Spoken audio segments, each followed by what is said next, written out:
Sean here with BaseMint Comics. It is not the weekend.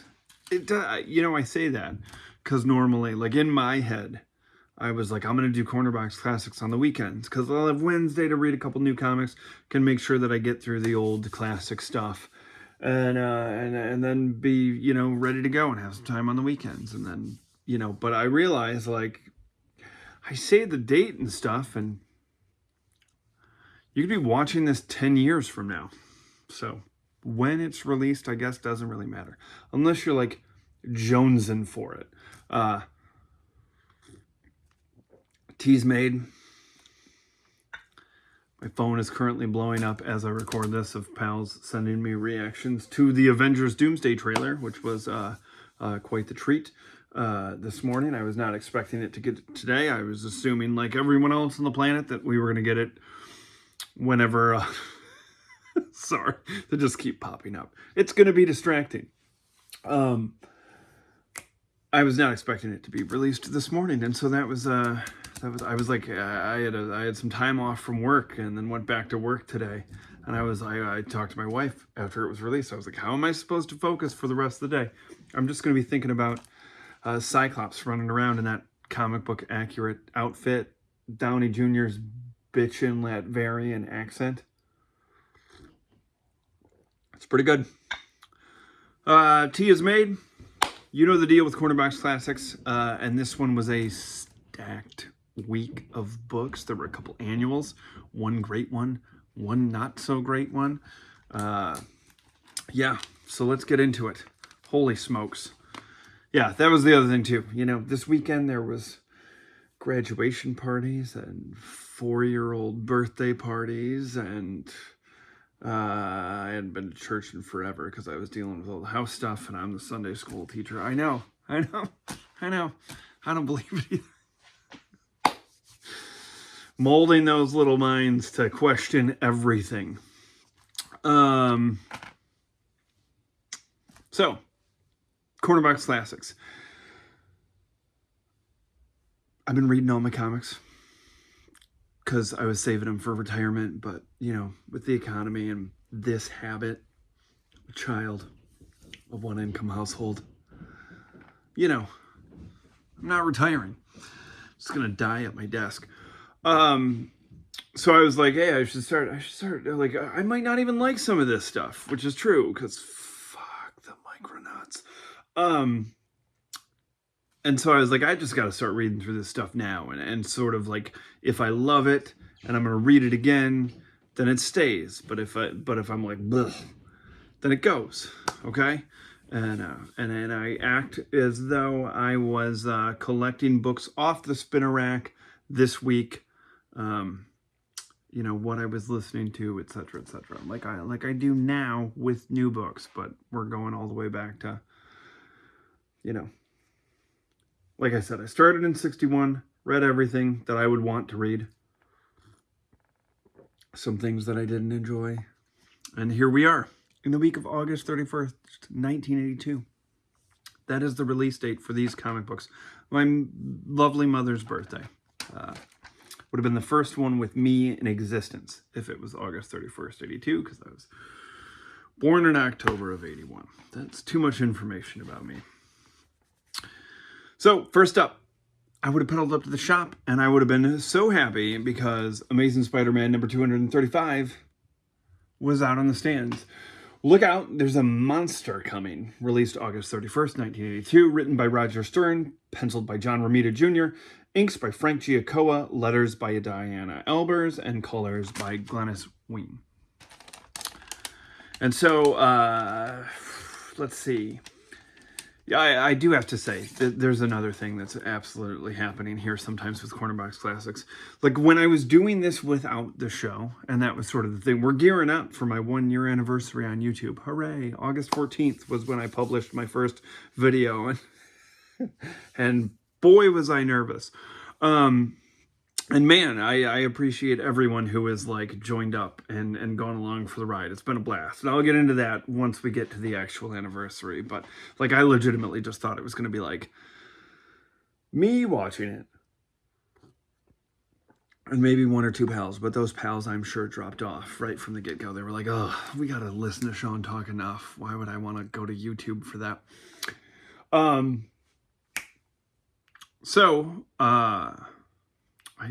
100% lost where I was going. The other thing, if you go back to those first episodes, I also didn't edit back then. I refuse. This is a low-budget operation.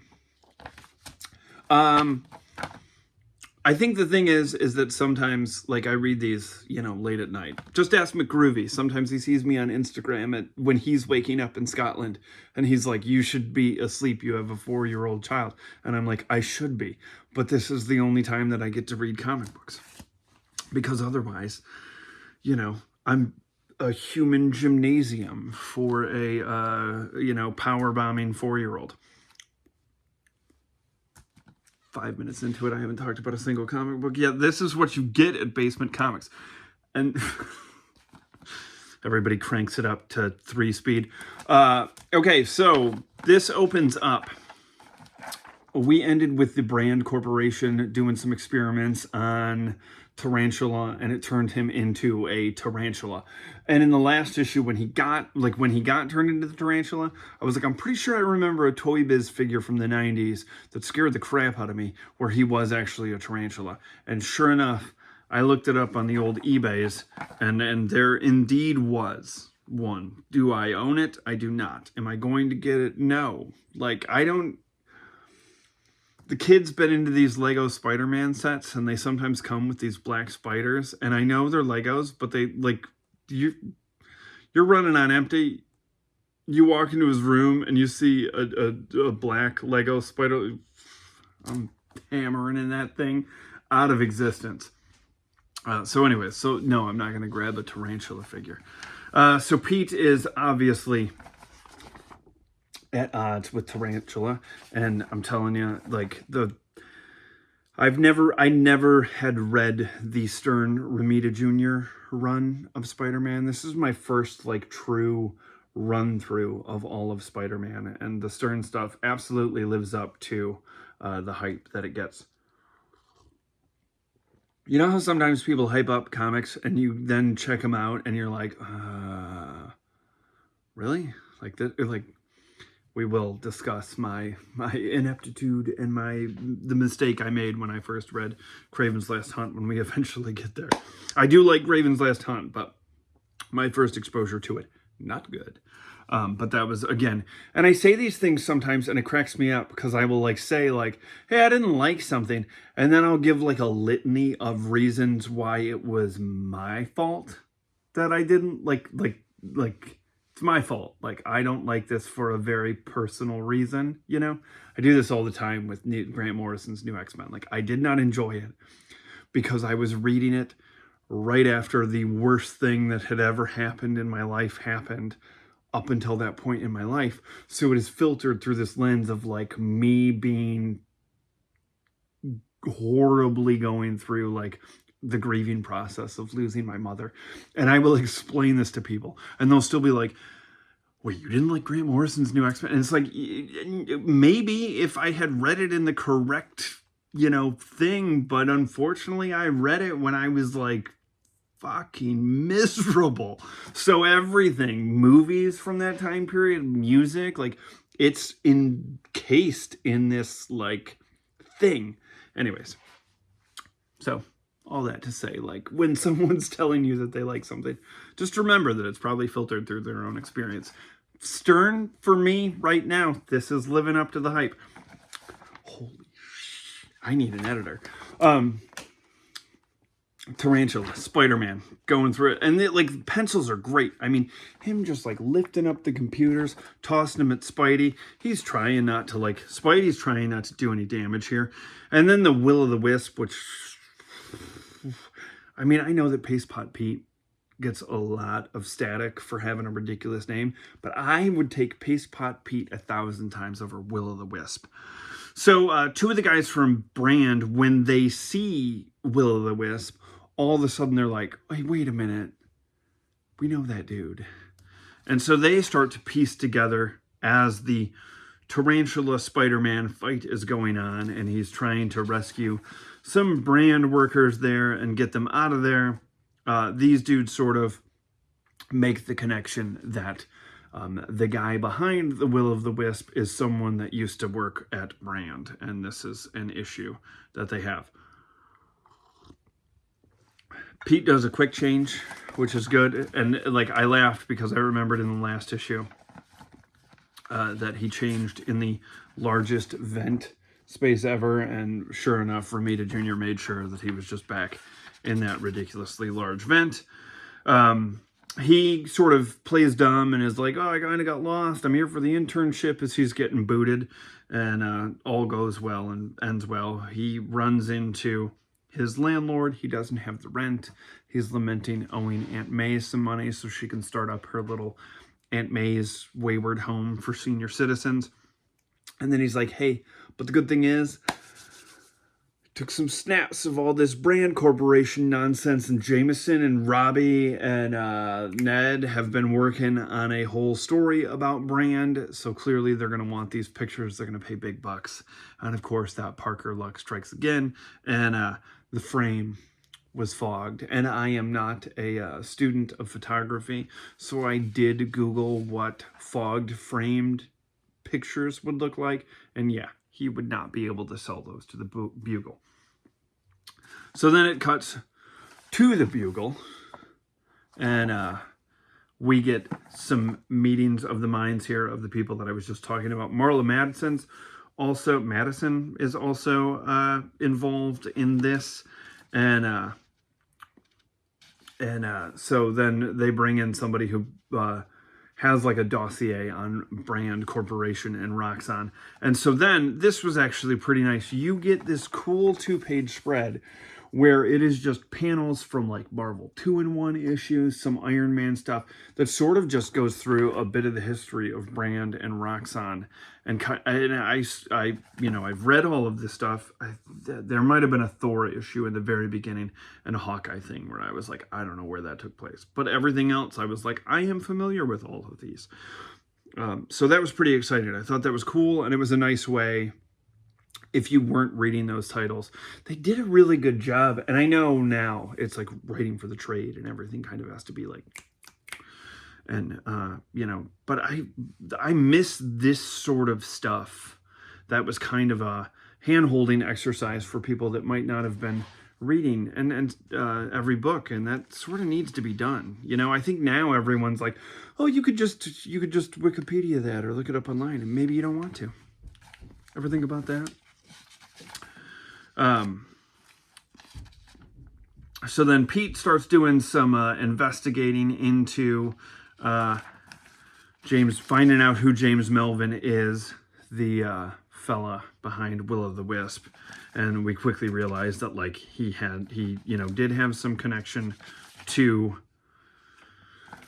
You get the whole backstory here, that he was overworked and because of that was turned into the Will-o'-the-Wisp. So now he is seeking his revenge. So Pete tries to stop him from killing somebody because that's what Pete does. And it winds up with the two of them kind of busting at it. And then it ends with the tarantula popping up. And we are about to get the final chapter of this story.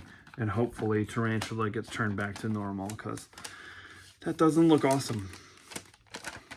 So then, and this was pretty cool, and this was probably my favorite book of the week. Not that one, this one. Amazing Spider-Man Annual number 16. Who's That Lady? Released August 31st, 1982. Written by Roger Stern. Penciled by John Romita Jr. Inked by John Romita. Letters by James Novak. And colors by Petra Scotese. I thoroughly enjoyed this issue.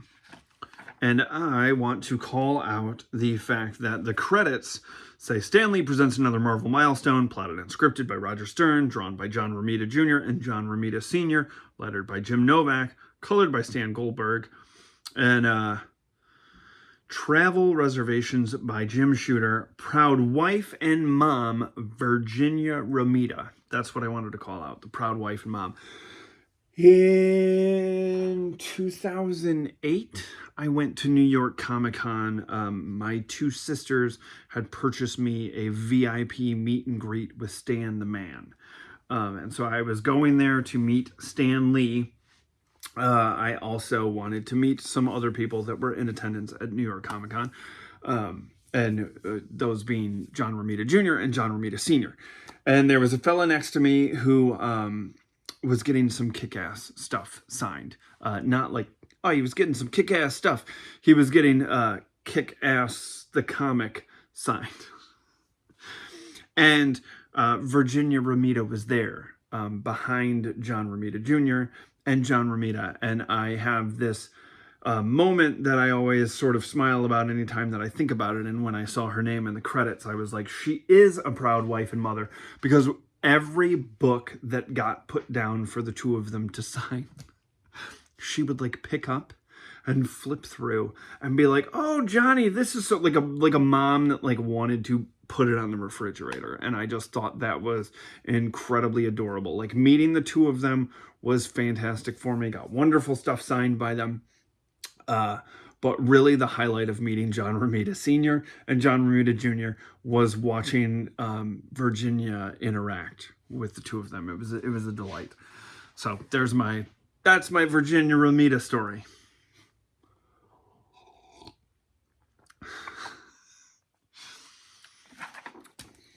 And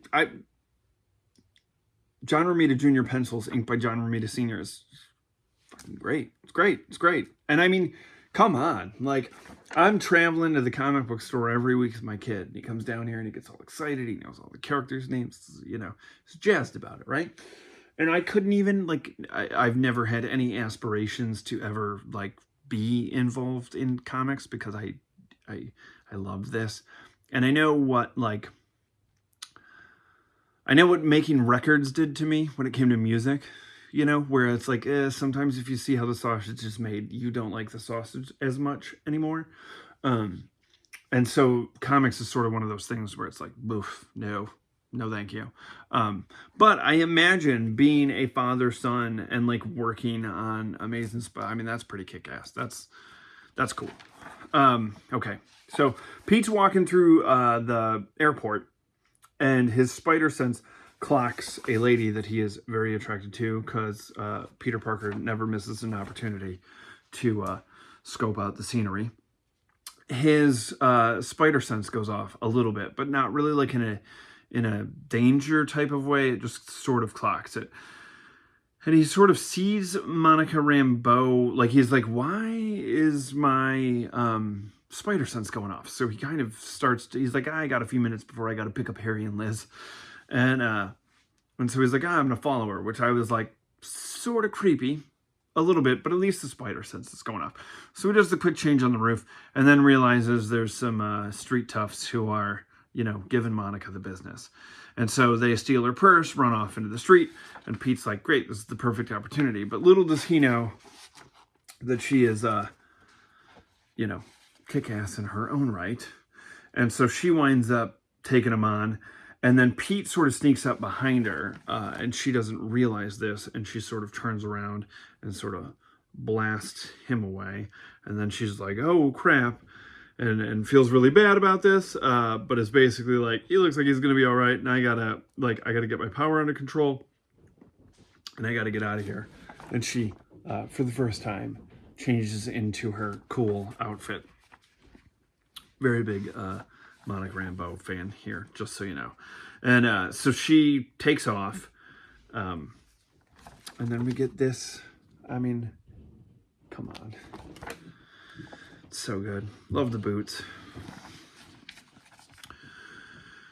So then we sort of get her kind of like, she's kind of like not used to being, you know, obviously like with her powers. So she starts to go back to her time we get like a flashback. And I actually really appreciated sort of the way that this was done. We flash back to her in New Orleans. She is working to be a harbor master, or like boat captain, and she gets overlooked. And I appreciated this because she immediately called out the sexism, right? And I was like, let me take a look at when this, and I was like, I got to make sure that this was printed in 1982 because it seems like everyone out there complains about this stuff just being forced into new comics. And I was like, there it is, clear as day. A fine part of the story as she expresses her issue. And this dude does the classic, like, I mean, even the panel is just like, he's like, I don't believe that you just said that to me. And he's like, I'll pretend that I didn't hear that accusation, and you're dismissed. And everybody else, as she's kind of storming out of the office, is a little bit like, oh man, Rambo's on the warpath again, so on and so forth. And then when she goes into her office, irritated that she's been passed over by a couple of dudes, rightfully so. I think I'd probably be irritated too. She runs into Professor Andre Leclerc, and this dude knew her grandfather, and they were in the war together. And so she's like, oh yeah, I've heard my grandfather talk about you. And so he starts to give her this whole business about South American dictator named Generalissimo Ernesto Ramirez. And he's basically like, I devised this energy process of drawing energy from other universes, other dimensions. I was on the verge of a breakthrough when I discovered that Ramirez intended to use my discovery as a weapon, which is like, come on, this is pure comic books. And because I have mentioned on multiple times how much I enjoyed the Marvels movie, the end of that, obviously, with Monica Rambeau, winding up in another dimension with the X-Men, spoiler, I sort of dug the fact that her origin, ties into this, like, Professor Leclerc and his little dimension energy sucking thing. I was like, oh, that's cool. Guys, we're only, like, into the second comic and the tea's already, like, cooling down. I gotta... So she devises a plan where they're basically going to go to this, what appears to be like kind of an oil rig type of thing to get, onto the Generalissimo's boat. And so Leclerc's hanging out down below the boat, and she plays the bimbo of like, oh, I didn't know where I was going. I thought maybe I could dock here. And they're like, no, guns pointed at her. And then she unleashes the assets. And pretty soon they're like, well, let's let her on for just a little bit, which, fucking hilarious. So she gets on, and then as she's kind of like working her magic on the Generalissimo, I just like saying that, the alarm starts going off because dumbass Leclerc had decided he was going to sneak off the boat and go look around, like help out. But he's like an old man. And so he figures out like, oh, okay, like she's obviously in on this. This is too much of a coincidence. And so then they kind of go at it. And that's when she goes to smash the machine, and that, I believe, is where her power kicks in. She winds up like the light energy thing just bounces her somewhere else. And thus, Captain Marvel is born. She finds her little outfit and then heads back there to take on the Generalissimo. It's all good stuff. Like, I mean, it's, like I said, you got to read this. It's like, if you've never read Captain Marvel's first appearance, it's a blast. And so they go through the whole thing. The New Orleans Time is investigating the explosion, realize that there is a Captain Marvel in town. So she hands in her badge and her Harbor Master stuff, and she's like, clearly I'm meant to be a hero, and I'm off to do better things. And that's when we hop into the, once again, now time. And Pete has tracked her down to the top of the Empire State Building, which is where she's doing her little lamenting on the origin thing. And like I said, I just liked the flashback framing of it. Got us in, got us out, explained what was happening. Her powers, obviously, I assume, come from the destruction of this other dimensional contraption. Perfect. Cut, print, like, I bought it. I'm in. So Pete is, she right as Pete goes to like web her up, she disappears into light energy again. And so then he's just stuck there. And then this kid like comes up to Pete, and I just love it because the kid's like, my dad said you weren't real, like that you were just made up by the newspapers. And so, you know, Pete basically explains, oh yeah, 100% real, like proves it to him by sticking to the wall. And then the kid goes back to tell his dad, and he's like, look, Dad, I met Spider-Man, and Spider-Man's already gone. And I was like, well, that's kind of a bum move. Hope that kid gets real sick one day and Spider-Man visits him. Then we get Captain Marvel running into the Thing. She like zips into the Baxter building. And I do like that she sort of references the fact that the whole, like, she zips into the Fantastic Four, the Baxter building, and she is like, oh, looks like somebody went through here with a battle axe. And someone did in Fantastic Four number 242 by the name of Terex. And so right as Thing's talking to her, she then zips out of there and, you know, then winds up contacting the Avengers. And so it is a whole, like, Monica Rambeau. She's basically trying to find someone to help her contain her powers because she does not want to, like, unleash them on the world and explode. And so Tony and Peter are eventually able to help her, and they succeed. And then it's a whole, you know, dinner fest with the Avengers, as I assume, since there was a house ad with her in it joining the Avengers, that she will soon be joining the Avengers now that they have her powers sort of sorted out, because she didn't really understand how they work because she just got them, and it was smart to try to like go to the Fantastic Four, go to the Avengers. Like I would want to do the same thing if I suddenly had powers. So Pete's like, oh, holy smokes, I was only supposed to follow this chick for like 15 minutes because I got to pick up Harry and Liz from the airport. So he gets back to the airport, and it turns out that Harry and Liz were late. And so he didn't miss them. And so that was that. And I was like, that was fun. And then you get this page of The Many Loves of Peter Parker, which I thought was pretty good. But what I liked even more was the Daily Bugle bullpen splash page, kind of reminding you who everyone is in the bullpen. So I absolutely dug this.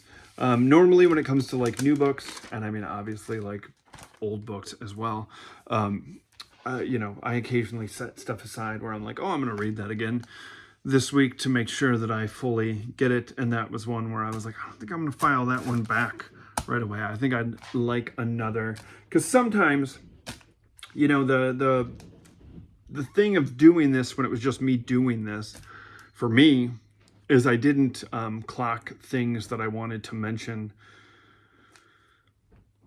through the internet. You know, I just sort of read it and was like, cool. And so now sometimes, and I struggle with this one a little bit in like sometimes I will get taken out of a story and be like, oh, I should mention that. And I sort of don't like that. Because I like to immerse myself in this stuff, and it's never been like, I've never been thinking about like a presentation of it or whatever. I gotta move, otherwise we're gonna have to break this into two parts. Avengers Annual number 11, in honor's name, August 31st, 1982, written by J.M. DeMatteis, pencils by Al Milgram, inks by Jack Abel, letters by Janice Chang, colors by Carl Gafford. I'm sorry, I don't know if the camera will pick it up, but if you hear a whistling in the back, it is because a long time ago I gave Hank the Toy Biz Banshee toy that had a whistle in it. Not mine, I kept mine. Plus it would have like 30 years of saliva in it. He got a brand spanking new one because I wasn't going to buy that toy used. And so he uncovered it in a bin this afternoon, and he has been wailing on it. Let me tell you how thrilled his mother is when I busted open that toy. I'm not going to talk about this one for long. And I'm not going to talk about this one not because I didn't like it. I liked it, but I did not like it as much as I should, because I struggle a little bit with the zaniness of the Defenders, and this was Avengers versus Defenders. There was a bad guy that the Defenders faced off in the early days of the Defenders named Nebulon. And he is presented immediately as the bad guy, and there are weird things like that going on, which is totally cool, but I really don't know how to, like, explain this. You sort of get the history of Nebulon up against the Defenders from the early issues, Defenders 14, issues 92, and Defenders Annual number 1. You get a brief history of that, and then it cuts to Thor discovering what appears to be almost like a female version of Nebula. No, he comes across Nebula. And then as they're away and he's going to get help for Nebulon, you meet this female version. And she goes to the Defenders. So then it cuts to Cap and Wasp and Iron Man. They're going through the whole Avengers meeting thing. That's when Thor brings in Nebulon, and he sort of explains, like, he kind of explains that, like, you know, I'm up against this person who is bad, and she is going to wind up finding the Defenders, which she does, and she sort of explains he's the bad guy. And this is what happens, is that these teams are pitted against each other through clearly what we as the reader recognizes as manipulation from both characters. Because there is a point in here where Beast is like, I don't believe you that the Avengers, you know, she's like, I'm a bounty hunter from Nebulon's homeworld, come to bring him to justice. He's fled to your Earth, taking sanctuary among the so-called Avengers. Using celestial mind control, he's usurped their will, and after decimating part of your world with 4 preset antimatter bombs, he plans to use the Avengers to take control of the surviving population. I'd be like, holy shit, we got to stop that. And Beast, good old Hank McCoy, is like, I was an Avenger, and I don't think the Avengers would be cool with that. And she is like, hey, let me use whatever powers I have. You make up your mind what those might be. And Beast is like, oh yeah, okay, maybe the Avengers are going to do that. And that's where the Defenders come in, and then they go after the Avengers. And so then it becomes Avengers versus Defenders, which is like, you know, we had the Avengers Defenders War. Now we've got this annual. The annual this is exactly what you want an annual to be. You want it to be king size 39 pages of punch up. And that's exactly what this is. It's Avengers versus Defenders, both teams being mind controlled by another, you know, each one's being manipulated by Nebulon or, I keep on wanting to say Nebula, but I absolutely doubt that is it. And I absolutely loved this page. I'm going to call this one out because it is Cap versus Beast. Beast catches the shield with his feet, sleds down, takes on Cap, and Cap sort of like letting him punch him in the face as hard as he can. And then that's what pulls Beast out of it, because he's like, why am I punching Captain America? And that sort of sets the record straight. And then we get the kind of basically, like, we realize that these two characters have kind of their own thing going on that needs to get sorted, and the heroes have been drawn into it. And so they are quickly dispatched once the Defenders and Avengers realize what is happening. And so that was that annual. It was fun. I didn't enjoy it as much as the Amazing Spider-Man one, but this is the weird thing about stuff from back then, is even if there's stuff that doesn't hit in like the best way, like there is a level of disappointment when new books aren't good, where it's like, I'm like, I should know better. I've only done this to myself. And even books where I'm like, Am I going to recommend Avengers Annual 11 to people? Probably not. Am I going to read it again? If I ever do a complete Avengers reread, sure. And like, I might bust that out sometime, you know. But it doesn't have, I don't know, maybe because I got it in a dollar bin 20 years ago. That's why it doesn't sting as much as a $4.99 comic nowadays. And plus, it took me a while to read it because it was a king-size 39-page annual. Point is, you know. Still good. Even though I'm like, out of the books of this week, that one wasn't one of my favorites, it's still good. And that's a testament to the Bronze Age of Marvel. Pulled this out too soon. Captain America 276, Turning Point. Released August 31st, 1982. Written by J.M. DeMatteis. Pencils by Mike Zeck. Inks by John Beatty. Letters by Jack Morelli. And colors by Bob Sharon. Bernie's ex-husband got into a fight with a Nazi. Nothing wrong with that. Punch as many as you can. That's what my grandparents taught me. Every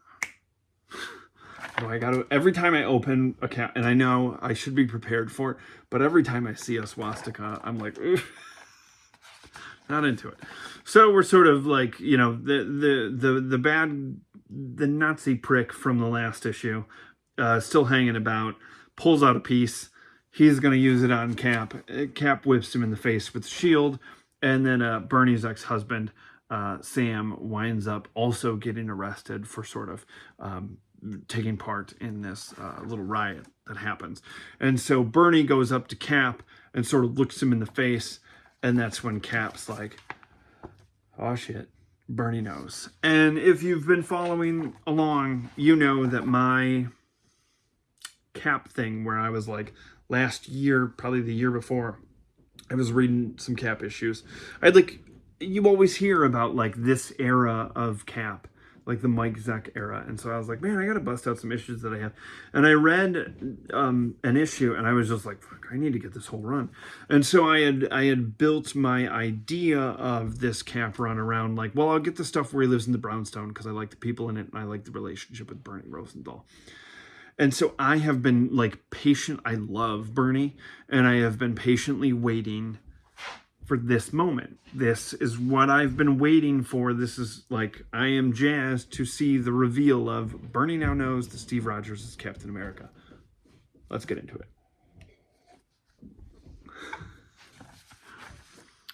And so there's an interlude where this group called the Coalition for an Understanding America unveils that they're going to use Cap as a spokesperson.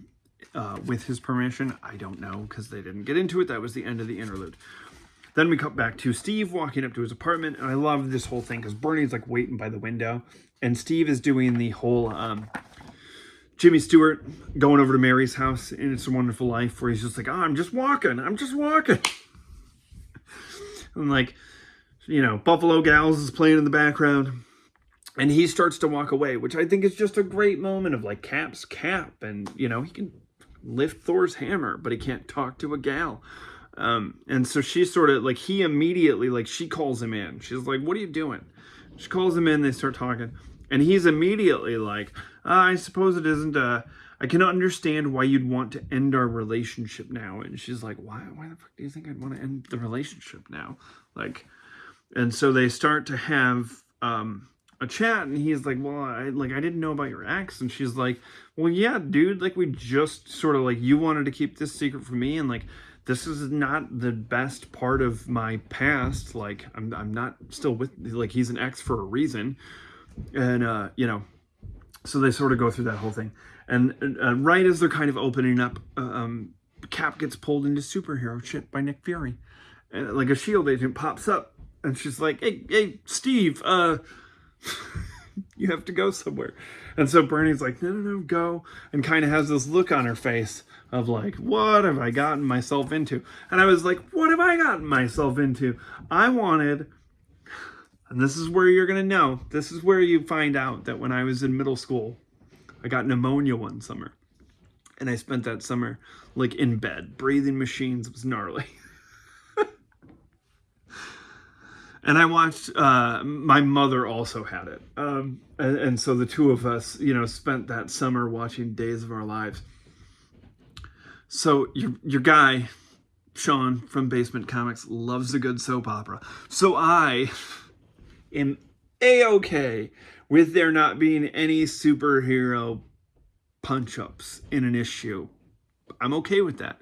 I would be okay if this entire issue was Captain America, Steve Rogers, talking to Bernie Rosenthal about how crazy it is being a man out of time and their relationship. But hell no, I gotta get Nick Fury coming out here with his eye patch and his cigar, and oh, your buddy Arnie Roth got kidnapped by a bad guy, so we gotta go get him. Granted, I love that too, right? But I was like, holy shit, I finally get to see the Bernie Rosenthal thing, and it got taken away from me by S.H.I.E.L.D. So Cap goes after the bad guys that took his pal Arnie and his roommate. I still laugh every time that they're like, oh, Arnold Ross roommate. I'm like, they're not roommates. They're clearly together. I get it. I understand. It was 1982. There was a Comics Code Authority, but, you know, writing's on the wall. Cap busts into a castle where Arnold is being held hostage, and he's like, this is starting to look a little familiar. Like, he gets attacked by little shadow monsters, and it's all beautifully drawn by Mike Zack. Then he realizes that Arnie is trapped in this thing, and right as that happens, you get the, like, shocked look on his face as he realizes it's Arnim Zola. And I believe this is the first time that Cap is seeing Baron Zemo too. I could be wrong, but reading this made it feel like that was the introduction of the second Baron Zemo. So that's where that ends. And then it cuts to this, the last couple of pages are a Falcon story where he's running for Congress, but there is some nasty stuff being written about him in the Bugle, and he gets upset about it. And this causes his sister to be like, oh no, Snap's back. And I'm like, I don't know who the fuck Snap is. And it turns out that was like a thing that happened before I started reading Cap. And it seemed weird and convoluted. And I'm going to have to, like, it was, he like, I guess he walked around like a crazy person. And went by Snap Wilson. And I was like, that's cool. So that was good. Got to track down those Captain America issues now. Up next, Doctor Strange number 56, A Mystic Reborn, released August 31st, 1982, written by Roger Stern, penciled by the great Paul Martin Smith, inks by Terry Austin, letters by James Novak, and colors by Bob Sharon. This was fantastic. And Doctor Strange agrees to be interviewed for, look at that. Look at that. Paul Smith, you are the man. He agrees to get interviewed. Wong is a little hesitant about this because he's like, I don't understand why he's doing this. And so this camera crew shows up with a woman named Morgana, the one that Clea thinks that he is meant to be with. And Strange just immediately starts showing off and basically gives... I thought this issue was great because I was like, it is Paul Smith drawing the origin and early years of Doctor Strange as he retells his origin. And like, you go through the whole thing and it's beautifully drawn by Paul Smith, just page after page of him like becoming the Sorcerer Supreme.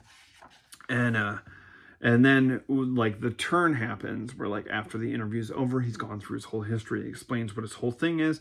He's like, but your camera crew that you brought along, they're all demons. And so he exposes them for being demons. There is Demonicus, which I was like, that's a good name. Adria and Caecilius, maybe? And so then it becomes a Paul Smith drawn, like, absolute, like, I was like, I would love this to just be an episode of television that I get to watch, where, like, Strange is legitimately just mind-fucking these characters. And that is a great panel, and I love it. And so he takes on those three demon sorcerer types of things. And then they start messing about in the sanctum. And actually it is, in the end, like sort of the sanctum kind of winds up taking care of itself and disposing of the bad guys. And then Strange is left to say goodbye to Morgana and explain that's why he had them in there. And so honestly, like, the Paul Smith run of Doctor Strange leading him working on Uncanny X-Men, it's great. It's beautifully drawn. Paul Smith is a fantastic penciler. I love his stuff. And that Doctor Strange run is small but mighty. I would highly recommend it. After I got done in the beginning telling you to not listen to people's recommendations because it could be filtered through whatever their bullshit is. I contain multitudes. Micronauts, number 48, was a comic that people made. Resurrection, August 31st, 1982, written by Bill Mantlo. Pencils by Jackson Geiss. Inks by Daniel Bolinati. Letters by James Novak. Colors by Bob Sharon. And a cover by Ed Hannigan and Daniel Bolinati. The artwork is great. And I enjoy the book. I say that in like the... When I'm reading it, I'm like, it's a Micronauts story. Do I want to talk about it? No. And this poses a question for me. In this thing that I'm doing, I'm reading comics that I have. I'm not going out and buying more stuff unless there was something that came along where I was like, holy shit, I really want to read that, or I came across it. I mean, I did that with Micronauts because it was recommended to me. And I added it in here. At what point do I stop? I have this entire run of Micronauts. I'm not really talking about it on the show. I sort of dread it when it pops up. I think there's only 12 issues left, so I should probably just stick with it. But should I, that's I guess the question that I can pose, should I treat this as though if I'm getting these books, I probably would have dropped, if I was getting these books August 31st, 1982, at this point, I probably would have dropped Micronauts and not read it. So, should I drop it in Cornerbox Classics? Should I stop talking about it? I mean, I didn't really talk about it. Jackson Geiss art is great. It is a fine story.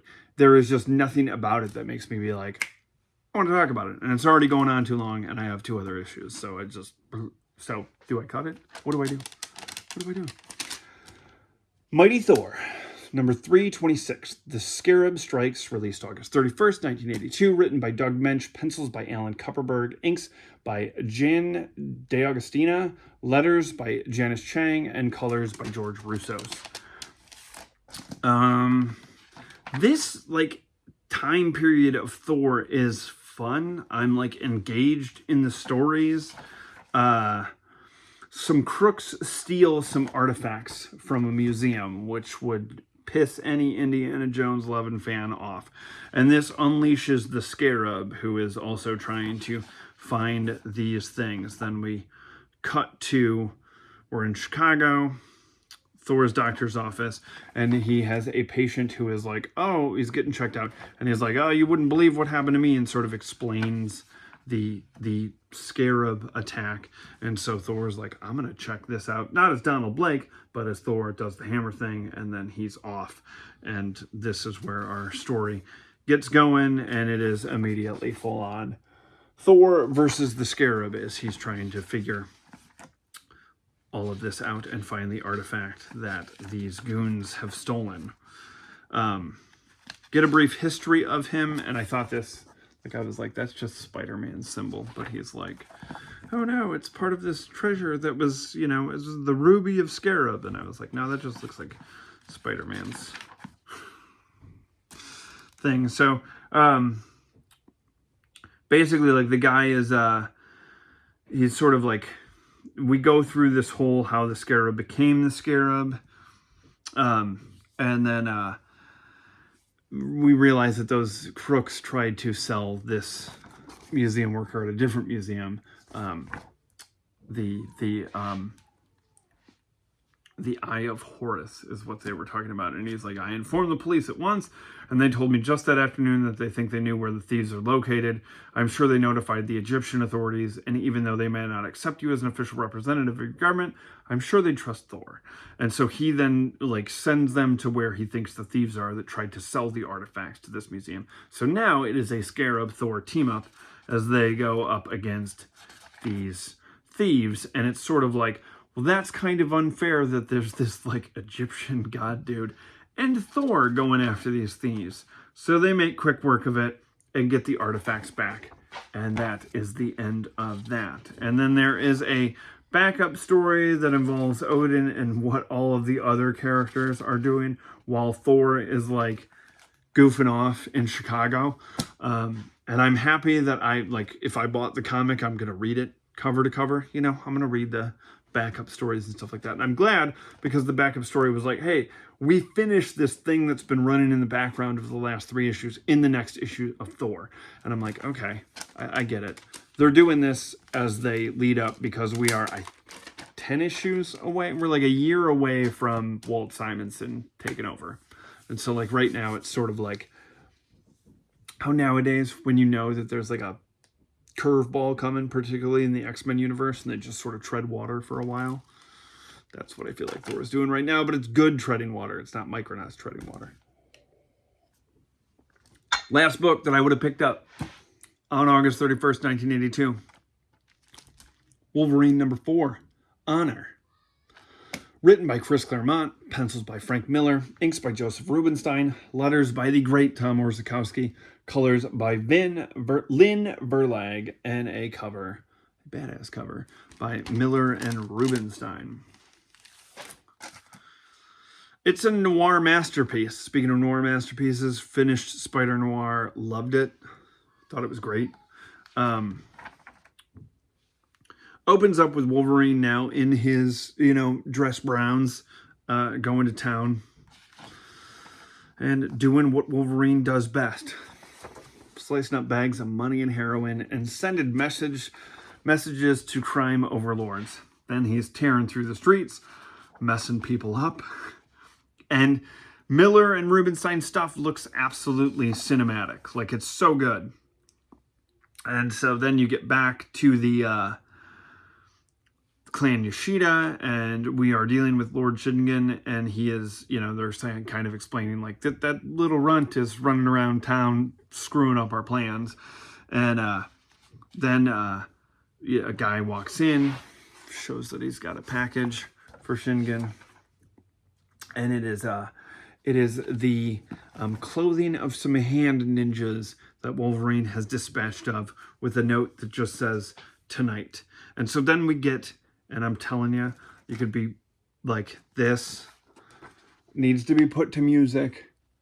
And it is the panels of Wolverine getting battle ready, getting all of his stuff, loading up his crossbow.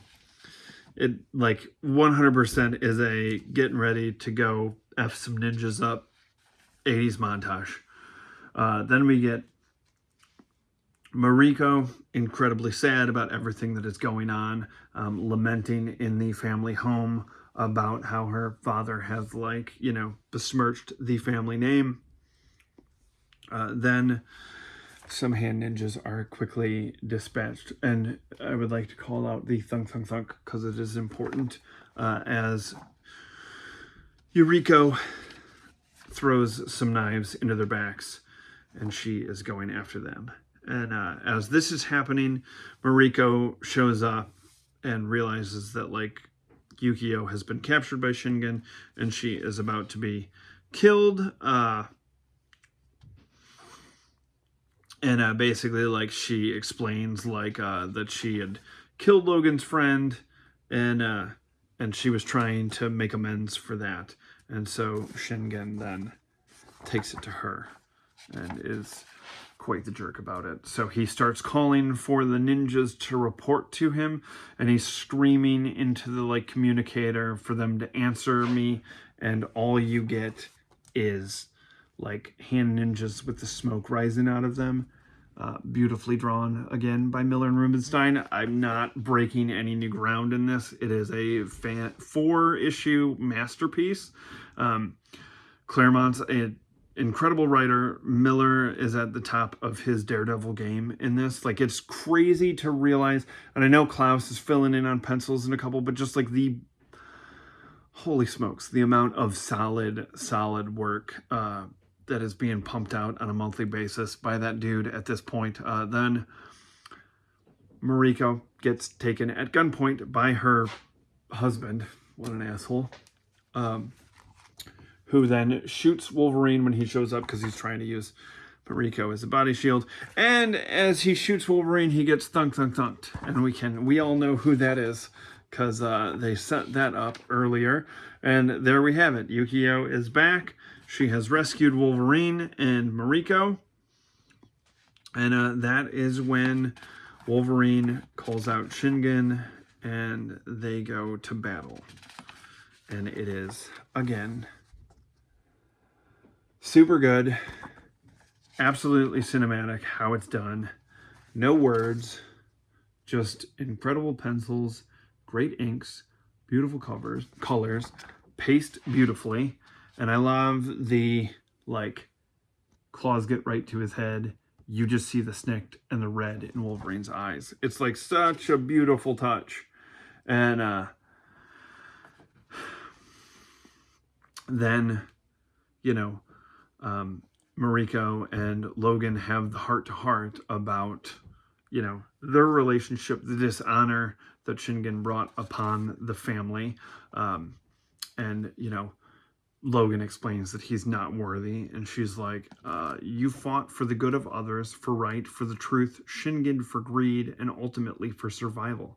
You persevered, though you believed that such a course would cost you everything you hold dear, and thereby, beloved, you proved that you are what Shingen could never hope to be.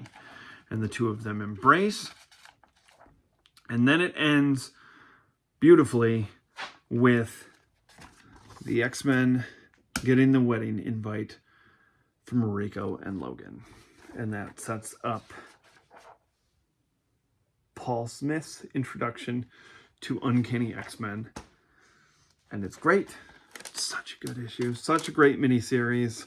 Like, I wish they would do their best to get the character back to this. I don't have time to get into my feelings for Wolverine. I love the character dearly, but I love a very specific time period of that character and feel that the era that I grew up in did that character dirty and made him almost too powerful, with his healing factor being able to put him back together after an atom bomb. I prefer a Wolverine that can get wounded. Makes the character much more interesting. So this was a fantastic week of comic books. The end of summer, I would be dreading going back to school, but I'd be like, hanging out in the treehouse reading this comic book would be a pretty good way to end the summer. So that was a very disjointed and long Corner Box Classics, but I hope you enjoyed it. Sorry that it's a day late. If you're watching this any other day than the day that it gets posted, it's more late than that. So that's that. We'll be back on Wednesday with a bike ride up to the comic book shop to pick up our new books. And yeah, hope you're enjoying some classic comics. I'm happy that, you know, there have been some folks, you know, getting into busting out some old stuff and kind of following along. That's been nice. So, you know, thanks. And yeah, so I'll see you on Wednesday for a new comic book day ride. Thanks for taking this ride with me.